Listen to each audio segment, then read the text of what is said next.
शरीर नहीं है। और दूसरी बात, जो विशेष बात यह है कि मैं सदा से हूँ।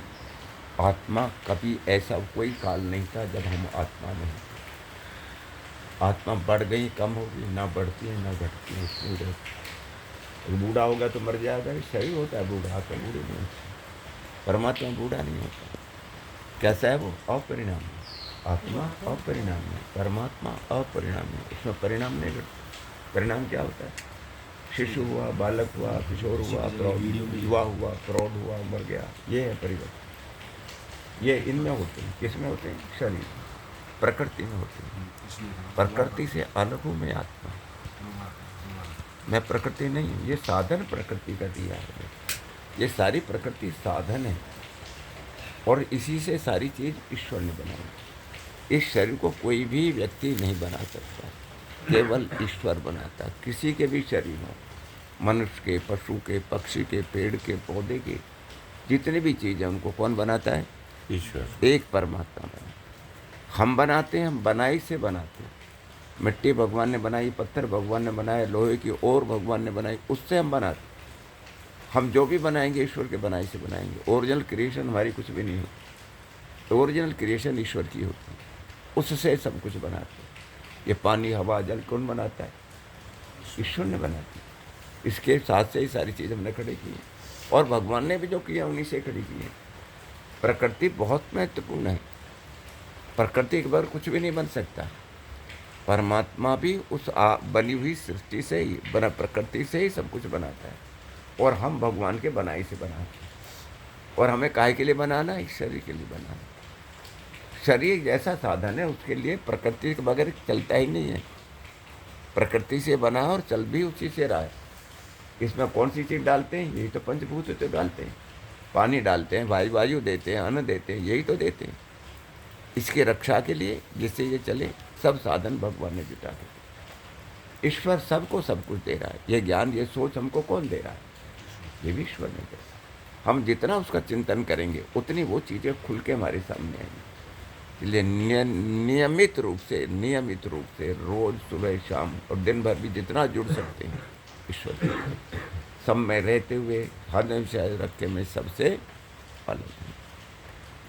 सब में रहता हूँ पर सबसे अलग हूँ। सब परिवार में रहता हूँ पर मैं सबसे अलग हूँ। सब गांव में रहता हूँ, सब बिरादरी में रहता हूँ, फिर भी सबसे अलग हूँ। सबके साथ रहते भी हम सबसे अलग हैं। हम अकेले हैं, अकेले जाने। हमारी यात्रा बहुत लंबी है। सदा से चल रहे हैं, सदा चलते रहेंगे। पुरुषार्थ करके मुक्ति हो जाते हैं, फिर आके चलते हैं। अनंत यात्रा के यात्री। हमें थोड़ा सा विश्राम मिलता है मुक्ति के वक्त, उसके बाद फिर संसार में आते हो। पूरी छुट्टी दी है, इधर आ जाओ, जाओ उधर आ जाओ। ये सब देखे भगवान ने पूर्ण स्वतंत्रता दे दी है। जैसा भी करोगे वैसा भरोगे। इसलिए सदकर्म ही करने की चेष्टा करें, कोई असद कर्म ना करें। असद से सद नहीं होता, सद से ही सत होता है। सत्य से ही सत्य होता है, असत से सत्य नहीं होता। तो हमेशा सद की जय जय होती है, और हमारी हमेशा उन्नति रहेगी। बैठ के थोड़ा समय रेगुलर दें, वही अपने आप ही सब खुलता चला जाता, अंदर सामने आनी शुरू हो जाता। तो निश्चित रूप से अब कोई भी जब थोड़ा सी अवस्था हो तो भूमिका बनाने की आवश्यकता ही नहीं होती। जो ही आप हटा लेके सबसे समेट के बैठ के आप, और इसी तरह से जुड़, जैसे प्राण से कहते हैं भाई जी प्राण से जुड़ जाओ, और वो प्राण से वहाँ जुड़ देगा, और प्राण हट जाएगा। जो भी विषय लेंगे वो हट जाएगा, और आप उसके साथ जुड़ जाएंगे। वही मुख रह जाएगा, आप भूल जाएंगे, दृष्टा को भूल जाएंगे। दृश्य ही रह जाएगा। वो जो जानने वाला है, जो ज्ञेय है, वही रह जाएगा। अवज्ञाता भूल जाएगा, और ज्ञान भी भूल जाएगा। सिर्फ वही एक सत्ता रह जाएगी। बस उसी के लिए हमने रोज प्रयास किया। वो हम सबके जीवन का लक्ष्य है। क्या जीवन का लक्ष्य है? मेरे दुखों को हटा के अपने आनंद को मुझे दी। आपका जो परमात्मा का निंदा, मेरे असब दुखों को हटा के आपका जो परमानंद है, मैं उसको प्राप्त करना चाहता हूँ। आनंद किससे? ईश्वर से। दुख कहाँ है? मेरे में। इन सब दुखों से निवृत्ति और तेरे परमानंद की प्राप्ति। इसलिए आपकी सानिध्य में वो उपस्थित हूँ। मैं अपनी पूरी सामर्थ्य से आपकी सानिध्य में उपस्थित हूँ।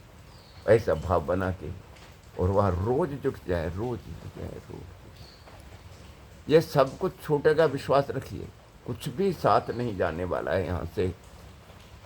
ये शरीर भी यहीं राख हो जाने वाला है। जिस दिन ये प्राण छूट गया, सब सृष्टि यही छूट जाने वाली है।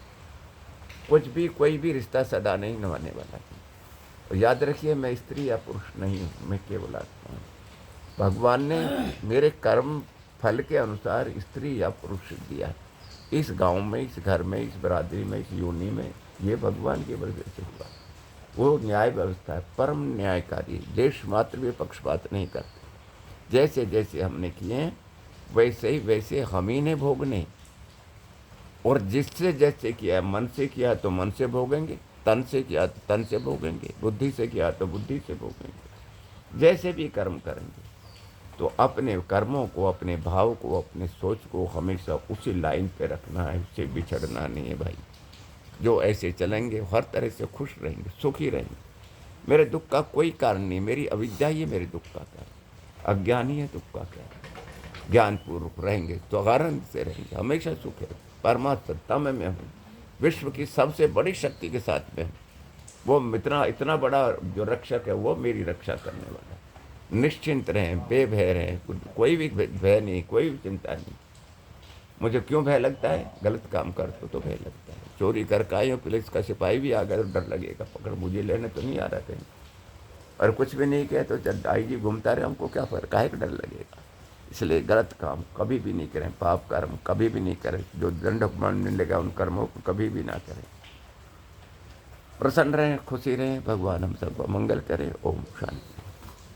आशीर्वाद। हाँ जी।